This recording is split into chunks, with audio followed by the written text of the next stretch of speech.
Bonjour et bienvenue à Sepsexed 101. Aujourd'hui, je vais vous parler d'un des aspects de ma recherche qui est l'augmentation du phénomène de viol sérologique et l'augmentation des ITS. Donc, il y a une corrélation directe entre ces deux choses et je vais aussi démontrer que le condom en barrière physique entre soi et l'autre est la solution la plus efficace pour s'en débarrasser, donc pour pouvoir faire descendre le phénomène aussi. Il faut s'entendre, par exemple, que la barrière physique, la limite physique entre un et l'autre, donc ma limite corporelle, la limite corporelle de tout le monde, c'est son corps, mais c'est aussi le sang qu'il contient.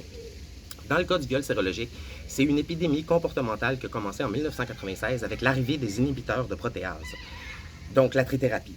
C'est ce qui a fait changer le statut du VIH de mortel vers non mortel. Donc ça a eu pour effet de banaliser dans la tête des gens la maladie, puis ça a créé une diminution de l'utilisation du condom. En 2008, avec la déclaration d'indétectabilité, puis en 2012, avec la loi qui a changé, qui est devenue, donc le statut devenait obligatoire de divulgation, et ce, peu importe la charge virale.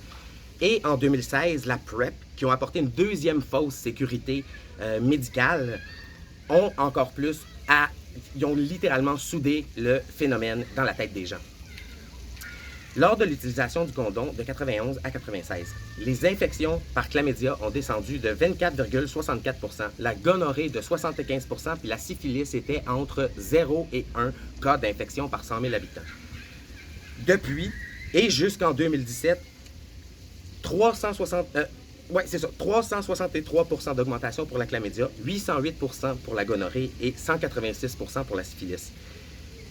Entre la découverte de la trithérapie en 2004, les infections du VIH ont descendu de 25 %. Un an après la PrEP, un an après l'implémentation de la PrEP, qui a vraiment banalisé l'utilisation du condom complètement, il a augmenté de 8,2 % entre 2017 et 2018, juste un an après son implémentation. Donc, ça, c'est tous des faits que je peux vous apporter. Ça va vous être référencé sur papier, ça va être mis sur Facebook. Je fais une deuxième vidéo aujourd'hui qui va parler de la gonorrhée et de où on en est rendu, et aussi la réexpliquer aux gens pour qu'ils la comprennent vraiment bien. Donc, merci d'avoir regardé, et on se revoit demain pour un autre aspect de ma recherche. Merci.